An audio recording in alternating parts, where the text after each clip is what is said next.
Hey folks, I was just doing the usual, and it turns out there's a new show. A new show. I don't know who's going to take it. Of course, chances are it seems that Teletoon and Cartoon Network has a little unspoken bond. So I'm pretty sure maybe Cartoon Network is going to get it. But more than anything, I'm pretty sure what's going to happen is more the fact of Invite Code Boomerang. But anyways, we got to talk about this new show. This show that Teletoon has given us, which is DNAs. So DNAs, basically, it's like many other shows. It's kind of like the shows that happened in the 90s and 2000s that they were just using their freaking juices and trying to actually figure out something that's never been done before. It could actually be pretty good. I forgot what it was called. It was this one show where the kid actually sneezes and crap, and there's monsters that are bacteria and viruses and crap. It's like that show. Yeah, it's technically like that show. So here's the lineup: is we got Ace Ripley, we got Stu, the stepbrother. We got some. I was figuring first that then that means that he kind of sort of is actually adopted, but it's like no. They just apparently things just didn't actually work out. No idea if they're with their father or mother. No idea. So let's get. Oh yeah, it seems that it's more the fact of his mom's side of family. Wait, hold on. How does that freaking work? Yeah, because they're like his mom, but it's like, yeah, but if this does not make sense, does that really make sense? It's like, yeah, the Ripley family. I'm sorry for ripping this apart, but it's like, wait. So technically, it should be the dad. It should continue on being like the dad and the dad and dad. It's like great grandfather, great grandfather, great grandfather, grandfather, mother, son. That does not work because then you would actually have the last name of Ripley. Am I right? So someone didn't do their homework. That's that. Anyways, we got Sloan, his friend. She might actually be rich and she loves animals. Yeah, she cares for animals. She has a brother named Huckley, and Huckley actually cares about the robot. So technically, he's kind of like Dr. Robotnik or some kind of crap. And he actually is kind of mean. He's just a bit of a jerk. But on the other hand, considering looking at this, it's like, Sloan, you took his lunch. He was going to eat that crap for lunch and you took it. And I understand, but it's like, your brother doesn't have the same views as you, so don't be a jerk and just let him have his food. I know that's messed up to say, but it's like, he was gonna have that crap for lunch. You might as well allow him to have the crap for lunch and try to actually persuade him to have other options the way you want it. But it most likely won't work, especially won't work if you actually steal it and run for it. So it's like, yeah, that was pretty dumb.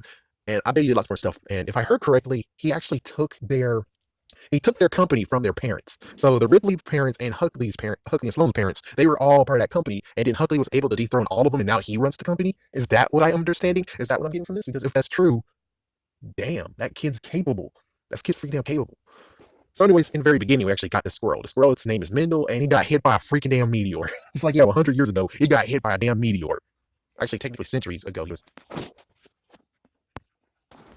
for centuries, he actually been guarding that freaking meteor.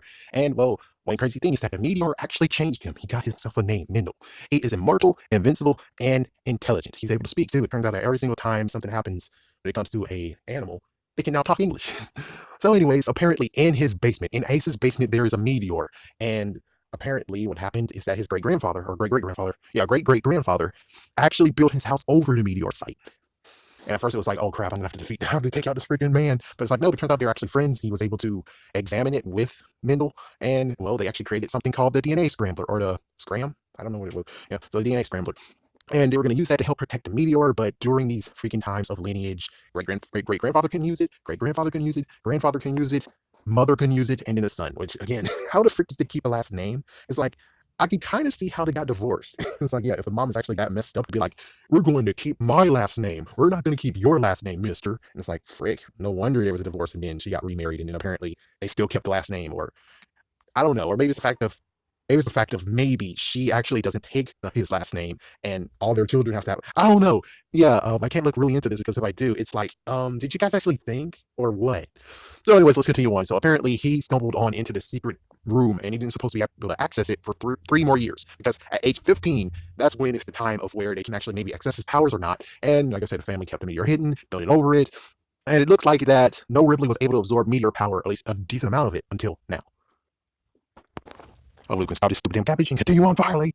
So, yeah, apparently the reason why he was able to get there 3 years early is because he's been hanging out in the basement for years and years and years, which sped up the process.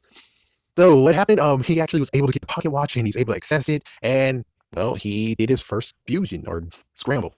He fused the crab that she stole from her brother's lunch with a multi-tool. Oh, did I mention that the brother actually was chasing after him, somehow got into the house too and was looking for him? But considering, she was down in the basement too, playing video games with him, and it's kind of funny joke of her. It's like, you should go out more. You should be out there more, out in the world. Well, he tried to get in there. He couldn't find him, especially since the secret room's hidden. And he's like, I will find it. I'm going to show you guys. I'm going to teach you a lesson somehow. Yeah, so he left. They created I forgot what they called his name, but anyways, well, the new crab, I think it's Krabby. Well, anyways, Krabby actually cut Mendo in half, holy frick, but he was able to revive himself because he's immortal. And I think they call them scrammers. Yeah, that's what they call them now, scrammers. When the DNA splices or DNA mixes and scrambles, that's what they're gonna call them, scrammers. So he actually went outside now and says, let's do more. And it's like, oh, here we go. So he found a wild boar that was in a petting zoo and fused it with a hammer, and now it's not hammer. Yeah. And he stole a guy's high tops from his feet. I mean, the freaking scrambler was able to take a high top straight from the guy's feet.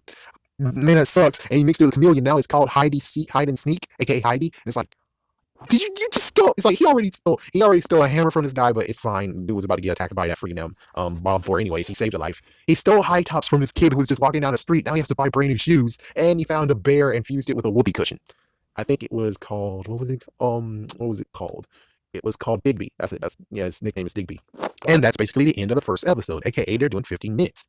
Then we get the second one, part two of the first episode. So now he's gonna train the scramblers, and they kind of did a bad job at it. And Mendo's called them goofballs. And well, they're like, oh crap, we forgot about the thing that we got tickets for. Yeah, in the first episode, first segment, they did get tickets to go something, and I didn't really care what it was. But it looks like yeah, they remembered and they're gonna go to the thing. And Ace actually decided to be like, well, I want the scramblers to come with instead of be all alone. Wait, it's like, hold on, don't the scramblers supposed to be in the freaking damn basement protecting the damn meteor? So technically, shouldn't they actually be in there instead of actually being with you? I'm just saying, it's like, yeah, now that freaking basement is completely unguarded from this dumb idea. So, anyways, Ace decided to hide the scramblers and go to the thing. He actually wearing a big trench coat. It was working pretty good until it turns out the brother actually made the tickets invalid. The brother actually canceled the tickets because apparently, when it comes to these clash bots, that's what they're going into. He actually owns the freaking event and everything in a franchise, which means that he's able to actually cancel the tickets. Yeah, that's pretty messed the frick up, dude. What the fuck? He's like, yeah, really, what the fuck? So what they do is actually go outside, and sadly, they're already outside to keep walking. The trench coat rips open, and then all the scrammers showed up, and one guy's like, oh my gosh, there's some cool clash bots. And he's like, So that's what they do is actually impose as clash bots, and they got in. Congratulations. And well, there's like at least 3 rounds that happened before then the brother decided to screw him over even more. So there was an ice cream robot going against some other robot, and apparently they have a pit of lava, or a moat, or trench of lava. And the freaking ice cream robot has just been knocked out in the freaking damn lava. Damn. Oh yeah, and yes, it turns out that yes, Huckley actually put them in. So now instead of just being in a locker room and you're just sitting chilling, Huckley's like, well, somehow I have the freaking ability to tell that you went inside. And since I have that psychic ability, I'm able to actually say, yes, we're gonna add one more freaking event. You versus me. Yeah. What the how does this kid actually have it's like what the frick? It makes sense if the kid actually had a walkie-talkie and they do like some extra part of where it shows that he knows and it's like dude instead of the whole he just walks in there and says, oh well, good news, you guys are a part of it. Anyways, round two, a freaking bot got his head torn off. Oh yeah, then we get to the third round where it's like Huckley versus Ace. It was 5-on-4, but he's like, hey, that's no fair. So apparently, one of the robots tore a head off another robot, and now it's 4 versus 4. Which again, at least the kid's freaking damn rich. But on the other hand, it's like, yeah, but that's some money you just wasted, you idiot. So anyways, not Hammer actually was able to hold her own, or its own. Krabby went for the wrong person. It went for the concession robot instead of the robot inside the ring. Digby, that was his name. So everyone eventually got knocked the frick down. Mendo was like, yeah, you know what? We should just give up. We should just surrender, and we'll just go. And it's like, no, we shouldn't. And then Ace comes up with a good idea saying, because apparently this game, instead of knocking people out, it's basically taking the bulb from someone else. So it's kind of like capture the flag, but instead it's a bulb. So what he decided to do is say, hey, the bulb is actually the meteor. So he actually turns it into a training moment. And with teamwork, they were able to defeat the robots and win. So there we go. Mendo had to say, oh yeah, I'm sorry. I thought you guys were a bunch of freaking Looney Tunes, but it turns out that no, you guys are good fighters. You are warriors, and well, they did have a trophy, and then all of a sudden, Ace is like, let's make more. And he's like, wait, hold on.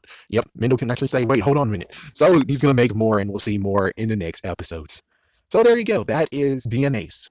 DNAce is pretty weird. Of course, Canada, they make weird content, period. I'm just telling you the truth. They make weird content, period. This actually had some good thoughts in it. The only thing is that there's like a few plot holes that's like, I can enjoy it, but I have to dig, I kind of have to dig, and it just doesn't make sense, the fact of where it's like, you said his mom tried, and his mom is like, it doesn't make sense. It's supposed to be his dad. It makes sense. It was his dad. It was his mom. The freaking last name should not match up. Yeah, but your name matches up, so I don't. It's like, yeah, for some reason, someone forgot about lineage and how it works. Apparently, they forgot how it works. So hopefully, they might do another dub. It's like, nah, they won't do another dub. It's cheaper just to do this. It's like, damn, man, that just sucks. That just sucks. It's like, oh my gosh, that's just a freaking damn ear sore. But I will say, the show has some good merit. It's interesting. Rate of watch or don't watch it. I say it's in between the two. It is a decent watch. For kids, it's definitely a decent watch. They don't give a care. They're just gonna listen, watch, and enjoy it. For everyone else, it's kind of like, yeah, but then you just say his mom tried to, and his last name is like, yeah, that's one thing. And then you have freaking Huckley, the fact of maybe he kicked his parents and the freaking um Ripley's, yeah, they kicked them out of the freaking damn company too. And it's like, huh? It's like, will you guys actually elaborate on what their company is? I mean, is it actually Clashbots, or it doesn't make sense if it's Clashbots? It has to be something else. So they don't really actually give us the big layout of everything. They just decided to be like, oh yeah, yeah, Huckley's now in charge. He's the kid genius apparently, and he just took down the freaking parents, and apparently parents don't even give a shit about it, or even trying to do something to stop him. It's like, nope, not doing anything. It's like, yeah, he got it now. He got all the monies, and it's like, oh my gosh, it's And then it's like there's just too many loopholes where it's like I can't really continue. It's like I might continue if there's nothing on, but other than that, it's like nah. I think this is the end of the road. It was good to actually give it a try, but I don't think the try actually was good enough for it to warrant to continue on. Now, if it does actually show up again, okay.